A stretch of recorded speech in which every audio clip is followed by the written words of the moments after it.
Buenas noches, hoy 16 de diciembre del año 2020. Quiero trabajar en esta oportunidad sobre la vida y obra de un misionero. Vamos a basarnos en un relato que sucedió a principios del siglo XX con dos parejas de misioneros que se trasladaron al África, específicamente a las montañas del Congo belga. Vamos a ir desarrollando una lectura aquí en mis notas que tengo aquí en la computadora y luego vamos a ir desarrollando nuestra reflexión a medida que vamos avanzando. Ok. El título de la historia se llama Alcanzar a África para Cristo, la vida dura de Aina, una niña sin país. Aina relata la historia. En el año 1921, David Flock, su joven esposa Svea y su pequeño hijo de 2 años dejaron Suecia rumbo al interior de África. Viajaban con otra joven pareja misionera. Estas dos parejas habían sido miembros muy activos. Cantaban en el coro de la iglesia. Svea tocaba el violín y era solista. Habían comprometido sus vidas a llevar el evangelio a las tribus perdidas de África. Escuchen bien, habían comprometido sus vidas a llevar el evangelio a las tribus perdidas de África. Estaban llenos de entusiasmo y optimismo. El punto que cruzaron las montañas del Congo a golpe de machete para comenzar su ministerio en un lugar todavía indeterminado para ellos. Para su sorpresa, aldea tras aldea se rehusaba a darles entrada, convencido de que la presencia de aquellos blancos enojaría a los dioses y les traería grandes problemas. Observen bien, entre las tribus del África había xenofobia. Ellos eran los extranjeros, los inmigrantes, los ajenos a esas sociedades, y los rehusaban a darles la entrada, a darles la bienvenida, los apartaban, hacían que se marchaban.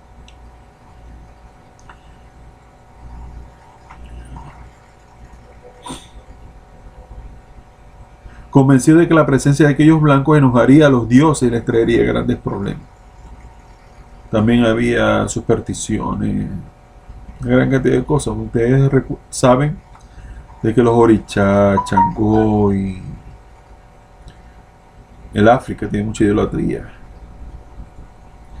Días de llevar sus pertenencias, hambrientos, débiles, oraban para que la siguiente aldea del otro lado de la montaña les permitieran desarrollar su ministerio. Pero el jefe de la siguiente aldea aún fue más hostil que todos los anteriores juntos. Les pidió que se marcharan. En su biografía se lee: lucharon para llevar su pertenencia hacia la cima, y al establecer las tiendas de campaña sabían que estarían demasiado cansados para levantar campamento otra vez. Decidieron entonces limpiar el terreno y construir una choza de barro, haciendo lo mejor que podían para soportar la hostilidad de los aldeanos. Durante las siguientes semanas de agonía, que se convirtieron en meses, David y Svea Flock lucharon con la lengua swahili, y junto a los Erickson trataron en todo lo que podían acercarse al jefe de la tribu, quien endureció aún más su posición. Los aldeanos tenían prohibido aún de visitar a los misioneros. Solo un pequeño niño se le permitía ir a venderles pollo y huevos. David estaba sorprendido de la insistencia de su esposa de que, aunque no fueran capaces de entrar a la aldea ni de alcanzar a África para Cristo, ella aún podía ganar a este niño para el evangelio. Así que, cada vez que el niño les visitaba, ella le demostraba amor. Ese es el instrumento más importante de todo misionero, el amor al prójimo, el amor de alcanzar almas para Cristo. Ella le demostraba amor y atención, hasta que los otros misioneros vieron cómo un día ella se arrodilló con el niño y le guió en una oración de arrepentimiento. El niño tuvo que guardarse como un secreto su decisión, porque probablemente no le dejarían volver a visitarles. Lo mantuvo en secreto. Para los otros, esta misión fue un fracaso. Un día los Erickson decidieron dejar a los Flood y volver a la estación misionera, que estaba a cientos de kilómetros atrás. Más tarde, Bea anunció que estaba esperando su segundo niño. Estaba débil y David temía lo peor. Ya era tarde para viajar a través de la jungla del Congo belga. Ya era tarde para viajar a través de la jungla del Congo belga. El niño tendría que nacer en la choza de la montaña. El niño cristiano llevó esa noticia a la aldea y sorprendentemente el jefe permitió que una partera de la tribu colaborara. Cuando el bebé ya estaba en fecha, Svea Flock se contagió de malaria, tristemente. Cuando la matrona de la tribu llegó, Svea gemía de fiebre. Su niña nació y Svea susurró que se llamaría Aina, que es la autora de este relato, de esta historia que estamos leyendo. Un clásico nombre sueco para las niñas. Un clásico nombre sueco para las niñas. 17 días después, Svea Flock falleció de la terrible malaria. Desesperado y lleno de una amarga rabia, David enterró a su esposa de 27 años. ¿Cómo cuidaría a su pequeño de 2 años y un bebé sin ayuda? Contrató a un hombre de la aldea y llevó a sus hijos a la estación misionera. Para él había terminado su ministerio, el evangelio y su relación con Dios. Hasta donde él sabía, Dios le había quitado su vida, le había quitado la vida a su esposa y su ministerio. No era nada más que una trágica pérdida. Dios le había quitado, según él, la vida a su esposa y su ministerio no era nada más que una trágica pérdida. El problema era que al volver a Suecia, nadie podría cuidar de su pequeña bebé. Los Erickson no habían podido tener hijos y David les ofreció la oportunidad de adoptar a Aina. Accedieron, gustosamente accedieron.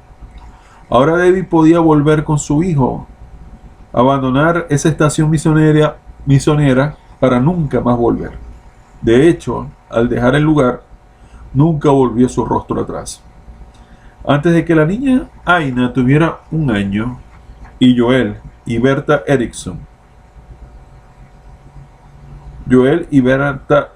la pareja que habían adoptado a Aina, fueron envenenados por nativos, y con un día de diferencia ambos murieron. Fíjense la xenofobia, el rechazo, el odio, el desprecio contra el extranjero, contra el misionero. Aina se quedaba otra vez sin padres. Fue reclamada por otra pareja de misioneros que ya tenía su propia hija. Cuando tenía 3 años de edad, Aina y sus padres adoptivos dejaron África y se establecieron en la ciudad de Minneapolis, estado de Minnesota, Estados Unidos. Su nombre sueco fue cambiado a Angie. Aina escribiría luego que, aun siendo niña, ella sabía que era diferente. Fue conocida como la hija de la misionera que murió en la montaña, rescatada por misioneros que fueron envenenados y realmente, como dice el título de su biografía, ser una niña sin país. Fuerte. Con el tiempo, Aina asistió al colegio bíblico North Central, donde conoció a un joven prometedor, David Hurst, que entraba al ministerio. Pasaron los años. Aina no tenía ninguna información de su padre. Sabía poco de su pasado. Sabía el nombre de sus padres y de Suecia, pero poco más, pero muy poco. No tenía tiempo de pensar en ello. Con un esposo y una familia ocupada en el ministerio, su esposo había sido nombrado presidente de un colegio bíblico en otro estado. Un día, en forma inesperada, una revista sueca apareció en su buzón. No tenía idea quién la había enviado, por supuesto, y por supuesto no entendía el contenido. Pero al pasar las páginas, una fotografía acaparó su atención. La foto de una pequeña cruz blanca enterrada con el nombre de Svea Flo, el nombre de su mamá, fallecida en las montañas del Congo belga, en el centro de África. Saltó al automóvil buscando a un profesor sueco del colegio bíblico. Dos misioneros caminando por la selva llegaron a una aldea en el Congo belga y tomaron esa foto. Averiguando en la aldea, les contaron la historia que reproducían en el artículo.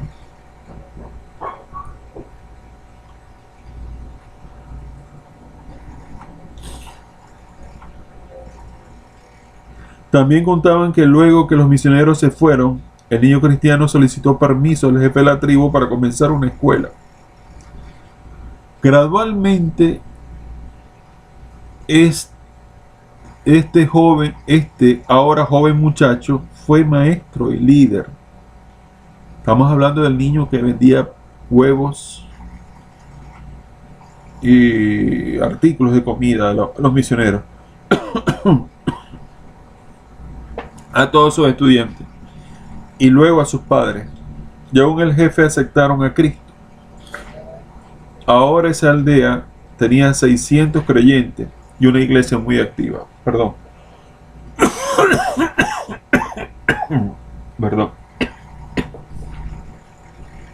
Es decir, la semilla que había sembrado Svea Flo germinó,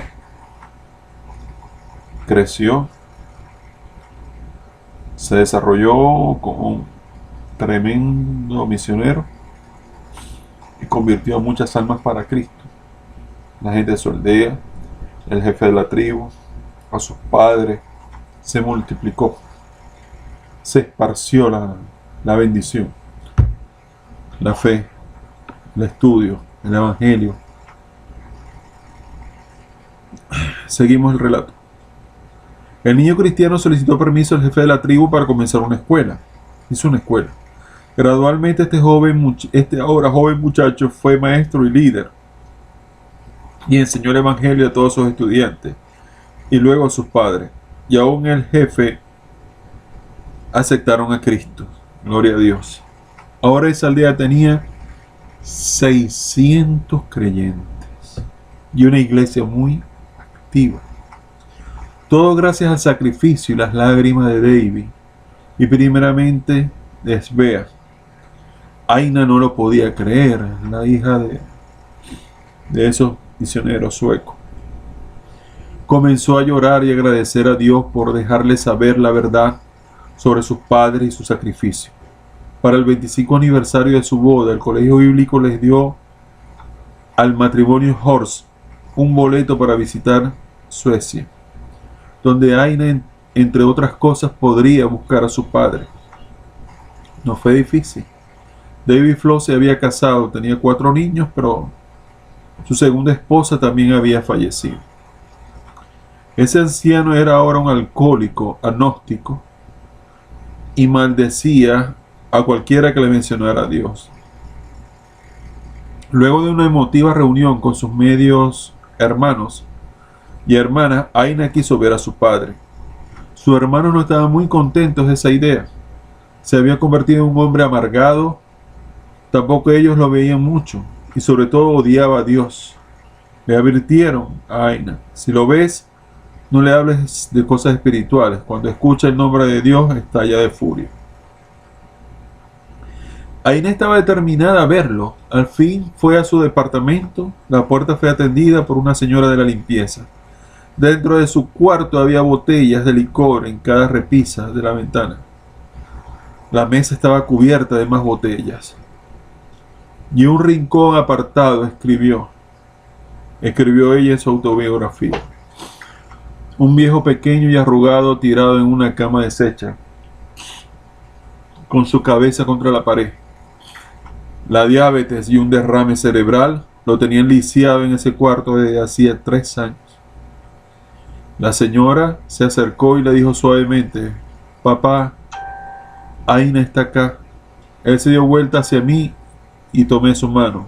¿Papá? Dije. Es el relato de Aina. Comenzó a llorar. Aina dijo, nunca quise dejarte. Está bien, papá, dije mientras tomaba sus manos. Dios cuidó de mí. Se puso rígido y dejó de llorar. Dios nos olvidó a todos, dijo David. Nuestras vidas están así gracias a Él. Estuve en África todo el tiempo y solo un niño pequeño y luego perdí a tu madre. Papá, tengo una historia que contarte. No fuiste al África en vano. Cumplieron el plan de Dios. El plan de Dios fue cumplido. Ahora que no entendamos los designios de Dios es otra cosa, pero fue cumplido el plan de Dios. Sigo el relato. Mamá no murió en vano. El niño pequeño que ganaron para el Señor creció y toda la aldea hoy reconoce a Jesús. Hoy, 40 años después, hay 600 personas en ese lugar que sirven al Señor porque tú escuchaste el llamado de Dios en tu vida. El misionero escucha el llamado de Dios. Impresionante. David Flood se dio vuelta despacio hasta que sus ojos vieron los míos. Ojos de esperanza, deseando que lo que yo decía fuera verdad, deseando que la agitación de su vida se redimiera de algún modo.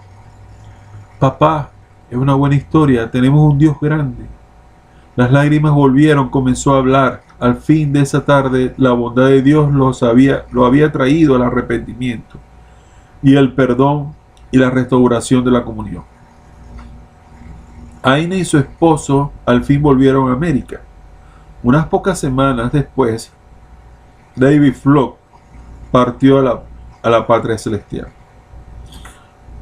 Luego le contarían a Aina que en las últimas horas de su vida, delirando, hablaba en esqualí. Déjeme darle un apéndice de esa historia. Pasaron los años y Aina y su esposo fueron a una conferencia evangelística. Pasaron los años y Aina y su esposo fueron a una conferencia evangelística. Esta vez en Londres.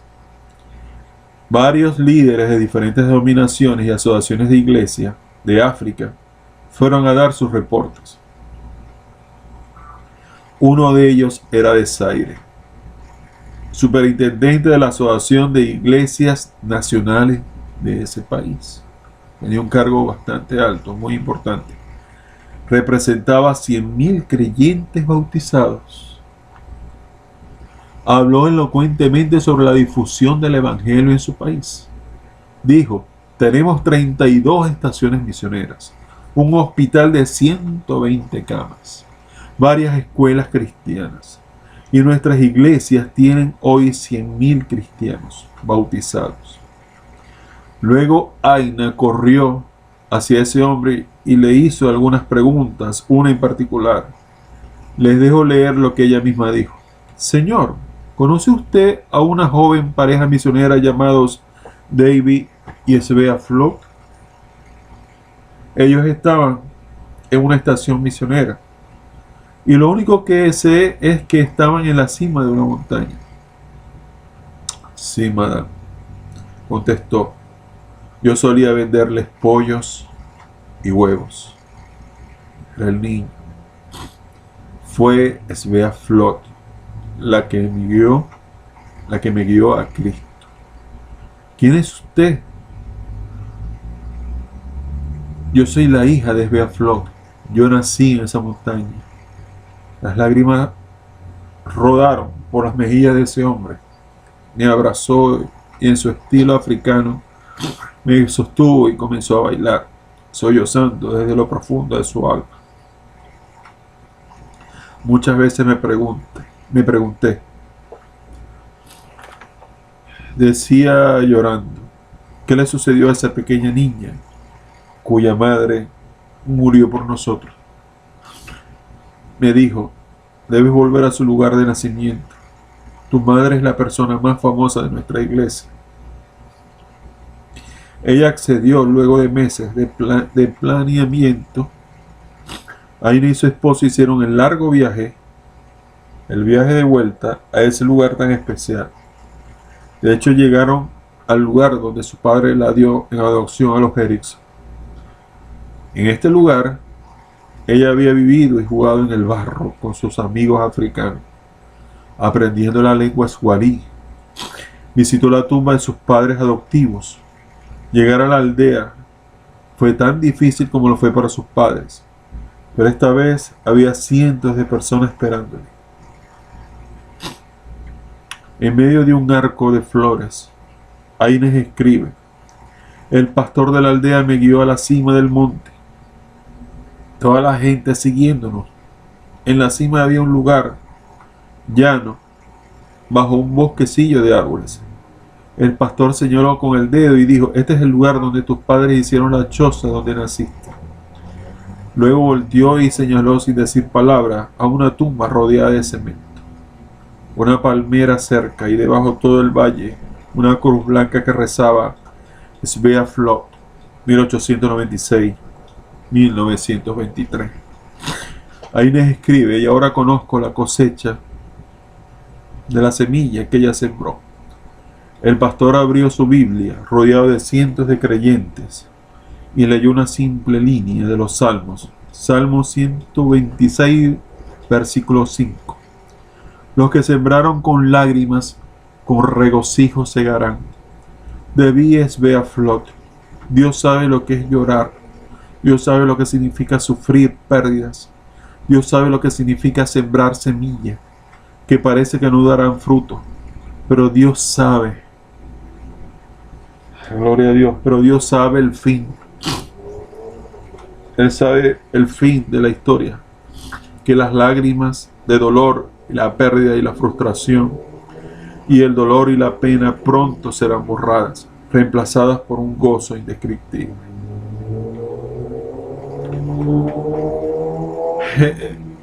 Donde los demás perdieron la fe, las esperanzas, incluso se quejaron tanto que lo vieron como todo un desastre, Svea, joven mujer misionera, se llenó de mucho amor, y en donde los demás veían como una pérdida de tiempo y un esfuerzo inútil, Svea vio una oportunidad.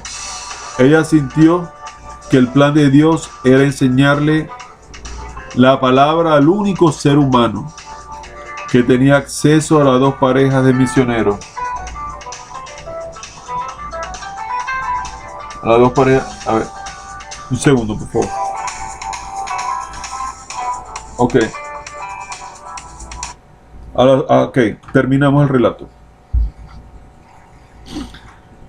Terminamos. Ella sintió que el plan de Dios era enseñarle la palabra al único ser humano que tenía acceso a las dos parejas de misioneros. Un niño muy pequeño que les llevaba de comer. Les vendía pollos y huevos. Ella fue movida por el Espíritu de Dios. Un segundo. Ella fue movida por el Espíritu de Dios y lo logró. Logró adoctrinar a ese niño con amor y atención. Y logró ganar esa alma para Cristo. Sembró la semilla en tierra fértil y germinó y nació una oleada de fe y evangelio que inundó de luz a países y comunidades enteras del continente negro. Lo que más me gusta de esta historia es que es basada en hechos reales. Muchas veces la realidad es mejor que la ficción. Y Svea no nació en la pluma de ningún escritor o dramaturgo. Ella fue una mujer misionera real y ha sido un gran ejemplo para millones de cristianos que evangelizan, que enseñan la palabra de Dios. La cadena empezó hace mucho tiempo y aún se sigue propagando. Gracias a Dios por tan rica enseñanza de sabiduría. ¿Qué quiero decir con esto?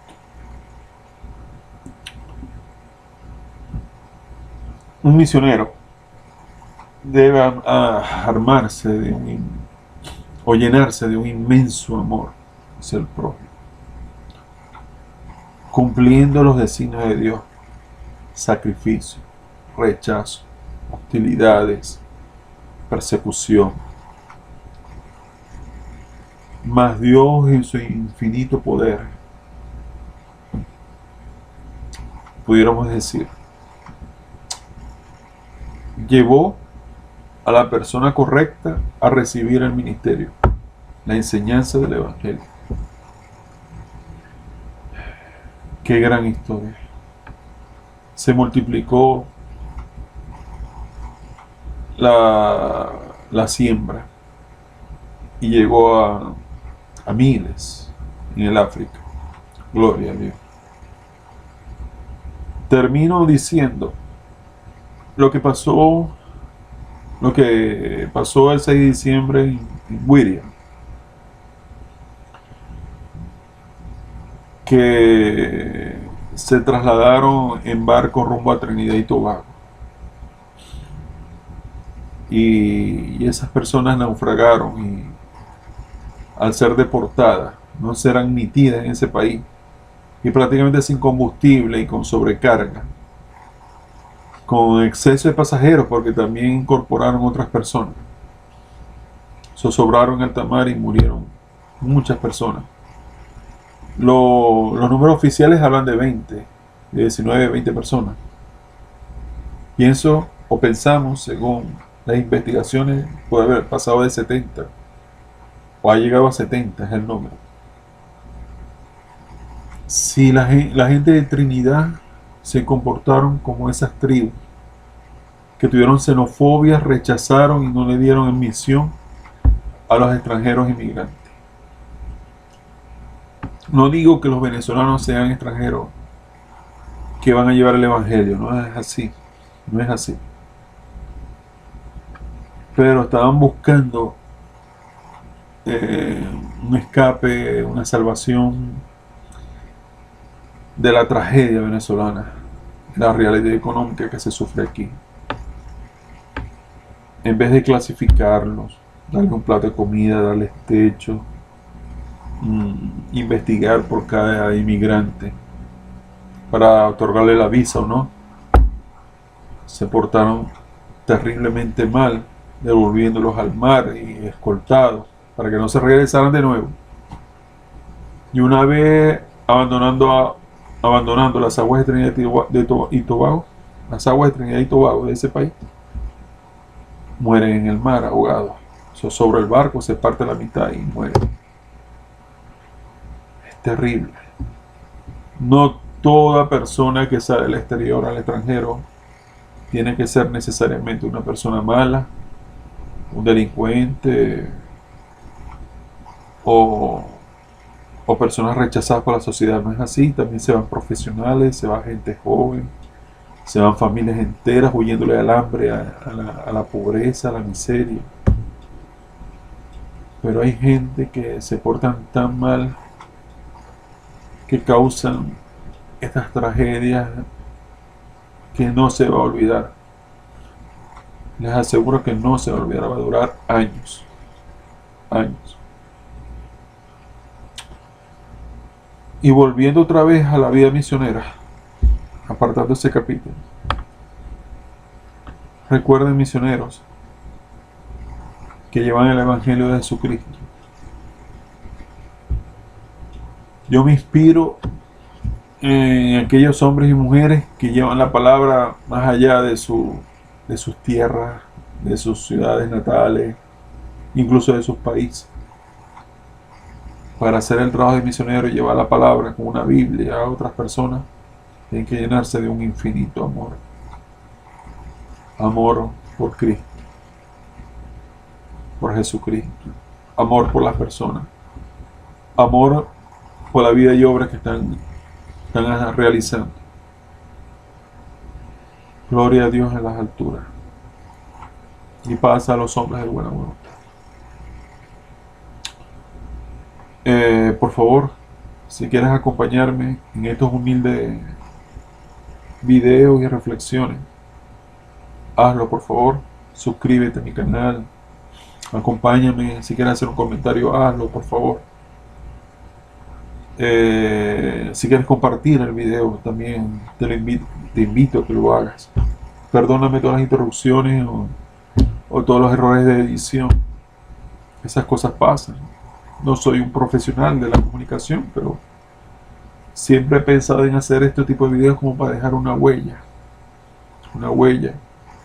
dejar un escrito, dejar una grabación, algo de mi vida, sobre lo que yo pensaba y lo que sentía en cada momento, en cada época, sobre las cosas que van sucediendo, que van pasando tanto en mi país como en el mundo. Dios los bendiga a todos. Bendiciones, se les quiere mucho, se les ama. Los bendigo en el nombre de Jesús. Amén. Y hasta una próxima oportunidad.